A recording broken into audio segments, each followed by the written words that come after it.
আউযু বিল্লাহি মিনাশ শাইতানির রাজিম বিসমিল্লাহির রহমানির রহিম। পরম করুণাময় আল্লাহর নামে শুরু করতেছি।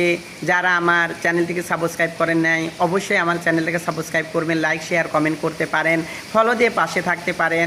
এখন আপনাদের সামনে যে বিষয় তুলে ধরবো তা হচ্ছে যে কৃত্রিম চুল ব্যবহার করা বা নকল চুল ব্যবহার করা। আমাদের সমাজে অনেক মানুষ আছে, যারা নারীরা পুরুষেরা অনেকেই আছে কৃত্রিম চুল ব্যবহার করে, যা ইসলামের দৃষ্টিতে এটা হারাম। রাসূলুল্লাহ সাল্লাল্লাহু আলাইহি ওয়াসাল্লাম কৃত্রিম চুল ব্যবহার করতে নিষেধ করেছেন এবং এইগুলো ব্যাপারে কঠোরভাবে তাগিদ দিয়েছেন, কৃত্রিম বা নকল চুল যেন ব্যবহার করা না হয়।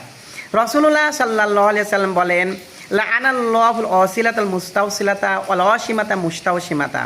আল্লাহ পাক তাদেরকে অভিশপ্ত করেছে যারা কৃত্রিম চুল ব্যবহার করে, যারা কৃত্রিম চুল ব্যবহার করায়, যারা উল্কিয়াকায়, উভয়কে আল্লাহ পাক অভিশপ্ত করেছে। অন্য হাদিসে আল্লাহ রাসূল সাল্লাল্লাহু আলাইহি ওয়াসাল্লাম বলেন, ইন্নামা হালাকাত বানু ইসরাঈল হিনা তাত্তাখাযা নিসাআহুম। রাসূলুল্লাহ সাল্লাল্লাহু আলাইহি ওয়াসাল্লাম বলেন, বনি ইসরাঈলে তখনই ধ্বংস হওয়া শুরু হয়ে গেল যখন তাদের নারীরা কৃত্রিম চুল ব্যবহার শুরু করলো। এক কথায় কৃত্রিম চুল বা নকল চুল ব্যবহার করা এটা কঠিনতম অন্যায়। যে করবে, যারা করাবে, উভয় প্রকার মানুষই অভিশপ্ত হবে।